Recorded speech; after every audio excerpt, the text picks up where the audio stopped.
I started off by sanding the board and then applying a few layers of latex paint and gesso, sanding in between each layer.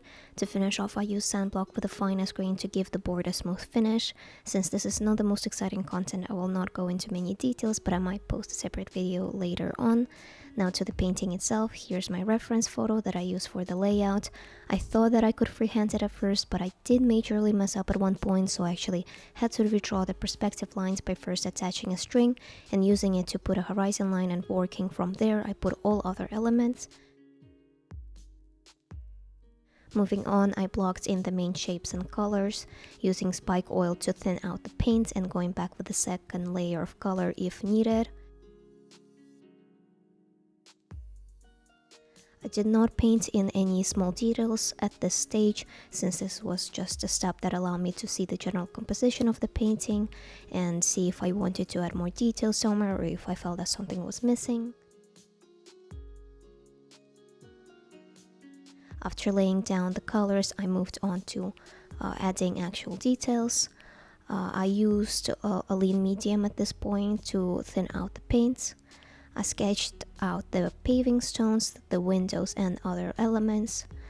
From this stage on, I started painting the second to last layer, painting in the main colors, putting down general areas where the shadow would be, and just starting to give shape to the structures.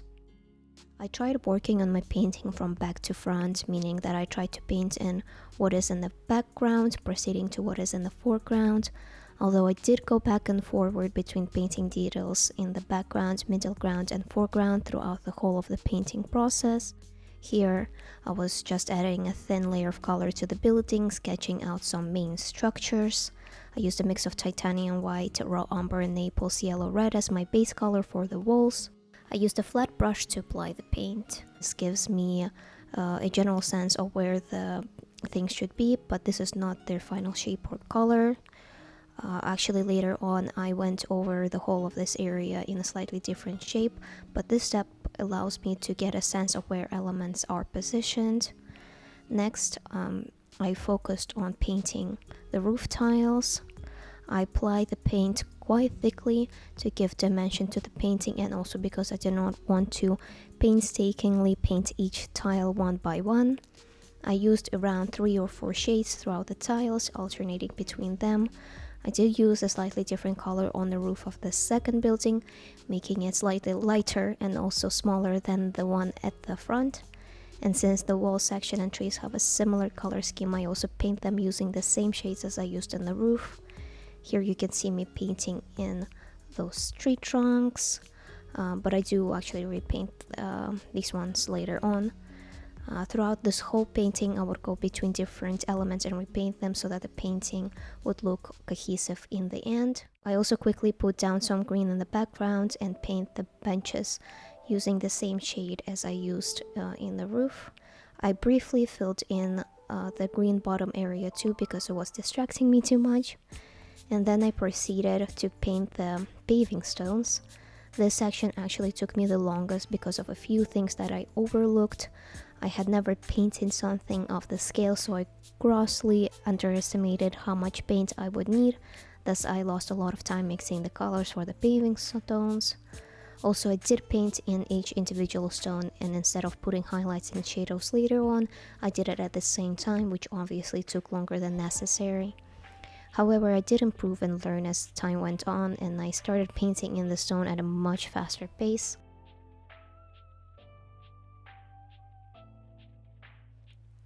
I worked on some other details, adding dimension to the stones in the back. After I was done with the stones, I quickly painted the in-between section, and I did slightly mess up with the perspective at this point, but I did not mind it too much, so I just decided to leave it as it is. And then I painted some more greenery in between the stones, stone pavement, under the benches, and so forth. I also added a bit of highlights here and there, but I actually did repaint all of that green area, but we'll get to it later on. Then I went with the same green I used in the foreground and filled in the remaining grassy areas. I also started defining the bushes and the hedges and some of the trees. And as I said, I did repaint this whole area afterwards, somewhere in the end, but we will go into the details when the time comes to it. I also quickly painted the background benches, but I did not include that section because it was a bit boring and I also had a wrong angle, so yeah, excuse me for that. Then I proceeded to paint the trees. I left some areas unpainted because they will be covered by the sakura trees anyways. After that was done, I put in some more greenery in between the stones to make the painting a bit more cohesive. And now we are on to one of my favorite parts of this process, which is painting in the sakura. It was my favorite part, but it also not very exciting to watch since it is quite a simple process. I basically started with a dark middle shade, putting down the general shape of the sakura. Then I mixed in a few different shades of the main color and started putting it all in, alternating between different shades. I tried to work on all of the trees at the same time, but the tree at the forefront did take me the longest because it's the biggest. I used a medium flat brush and applied the paint thickly, kind of how I did it with the roof tiles, so that the painting has some more texture and a 3D dimension to it. I mixed the main color of sakura petals using carmine red, magenta, scarlet, and a mix of prussian blue and cerulean blue, which is also my main shadow shade. Then I used different volumes of titanium white to have varying shades. And as you can see, I'm just putting it all in at this point. As I said, it's not exactly exciting to watch, but you know, you can just relax here and enjoy this time lapse.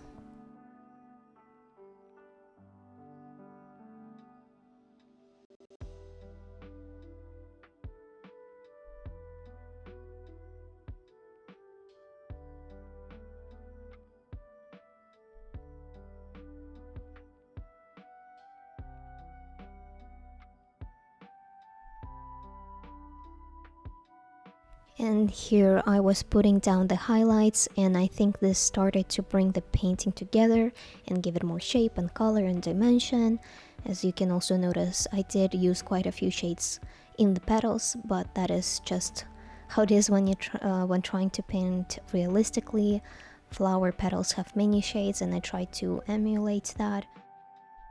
But later on, I decided to mix a darker shade because I felt that the trees lacked a bit of dimension.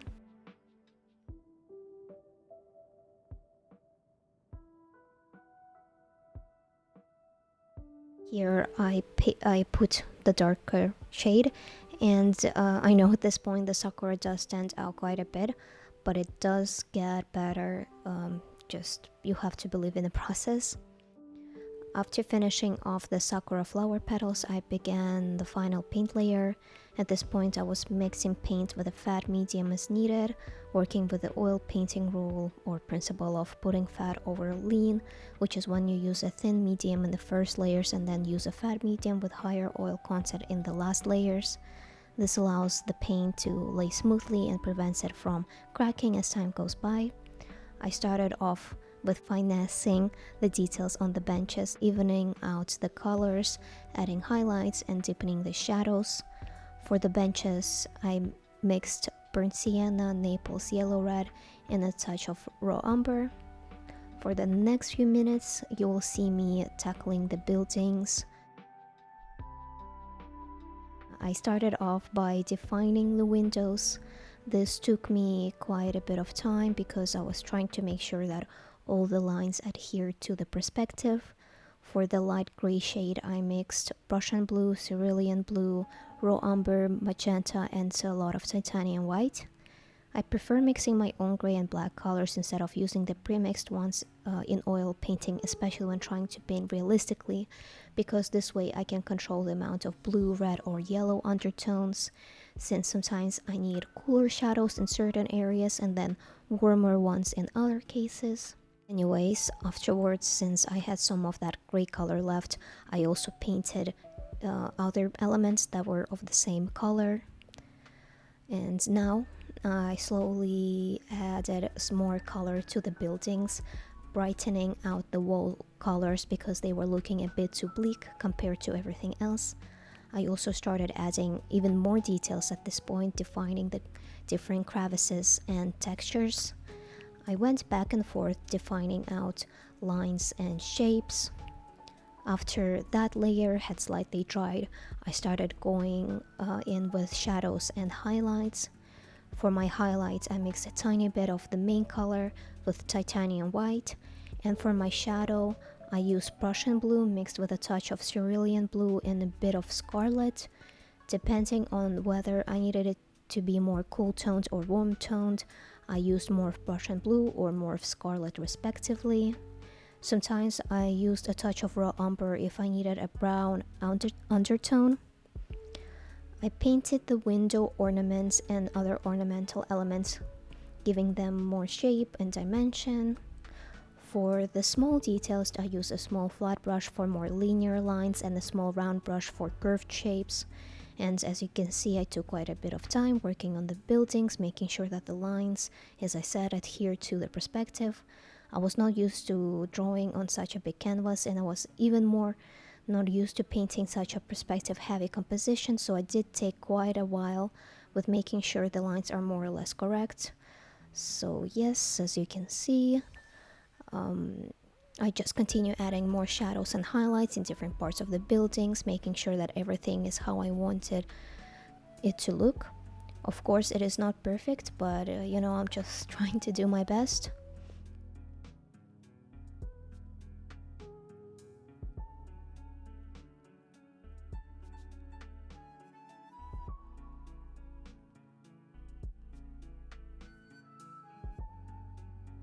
Now I moved on to the house in the background that I had totally overlooked. I honestly somehow managed to forget about it entirely, so here I finally saw it and painted it in using the same colors as I used in other buildings. I also quickly corrected the perspective on that wall because it was looking a bit wonky. I briefly worked on the buildings behind the hedges. Afterwards, I added a bit more details on the middle house. And now we are actually on the last stretch. I finessed the details on the farthest buildings, adding some shadows and highlights, just the basic stuff, the same as I did in other parts previously, just going back and forth between things. I added some deeper shadows on the windows and a bit more in the tower top, just making them a bit clearer to see. Then I used the darkest shadow to paint between the roof tiles so that they stand out more, because at this point they looked a bit unfinished compared to the rest of the building. For this one, I used a very small flat brush to get those nice clean lines. I added shadows to both of the roofs. Then I deepened the shadows in other areas of the paintings as I saw needed, such as the buildings behind the hedges, the lamppost, between the stone border, below the benches, and so on. I also deepened the shadows on the tree trunks by using a similar shade of shadow throughout the painting. I make it a bit more cohesive and uniform. As I mentioned before, I like when the painting has contrasting values in it, and since the sakura flower petals had a very dark shadow, the rest of the painting needed the same. In this part, I painted in the branches of the sakura because even though I had them painted in before, they were of a different shade and some were painted over, so I had to paint them back in. And this is again about making the painting as cohesive as you can, and I'm in no way a professional, but what I learned from this painting is that you should not be afraid of going and repainting areas that you don't like. This is your painting and you should do things that you feel are needed. When painting the branches, I just went with my intuition, guessing where you would see the branches peeking out. Here I would often stand back from my painting to see where the trees would need more branches. Since it was quite a big canvas, it was important to look at it from far away to see if you're underworking a certain area.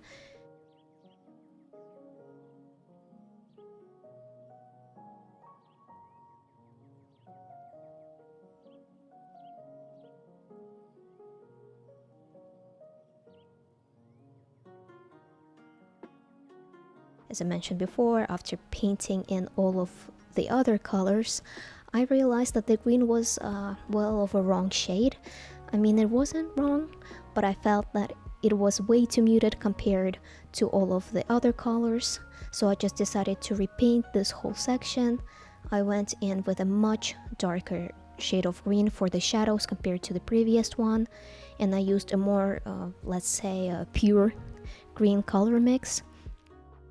Beforehand, I used yellow ochre in my green mix, but for the new shade I used only cadmium yellow lemon hue with a cadmium yellow pale hue mixed with Prussian blue and cerulean blue. To block in the main shape, I used a medium flat brush. When going in with a spiky shape, such as the one that you see on the hedges, I used an old kind of ruined brush to get more natural shapes. When painting the bushes that have leaves rather than spikes, I used a small round brush and dotted on the leaves. And lastly, for the grass texture and shape, I used a small fan brush. When working on that big section of grass, I took my time alternating between a flat brush and a fan brush to achieve that grass look effect. At this point, you just have to have quite a bit of patience and believe in the process. Just go back and forth between areas and hopefully it will work out. And honestly, it did not turn out exactly how I'd like it to turn out, but I thought it was, well, good enough. I was a bit tired at this point and that painting exhaustion was settling in, so I thought, okay, this should be okay.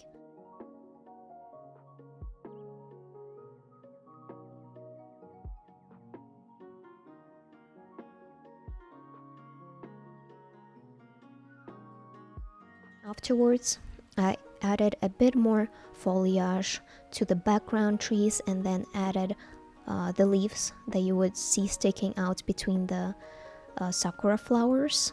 And for this green, I used more of a cadmium yellow pale hue so that the leaves would not stick out too much in between the flower petals. Also, sakura leaves do have a different shade of green compared to other trees, so I just tried to mix a shade that was close to reality. Lastly, I added a few fallen sakura flower petals. Here I once again went with my instinct, trying to suppress my desire to add too much, but also not being afraid of taking a risk and adding some petals here and there. I decided to add these petals so that the painting would have a bit more movement, because it was looking a bit lifeless to me at this point, and that was not the effect I was going for. I wanted the painting to have a refreshing feeling, one that you would get on a spring day with a slight breeze. In the end, I also decided to repaint the color of the sky because it was way too bright and brought too much attention to itself. Since my focal point is the sakura trees, I used a blue mix that was primarily a Prussian blue, which has a more muted purplish tone to it compared to cerulean blue. And here's my final painting. I hope you enjoyed the video and learned something new. If you enjoyed the video, please leave a like in the comments and subscribe to the video maker. And I hope to see you in the next one.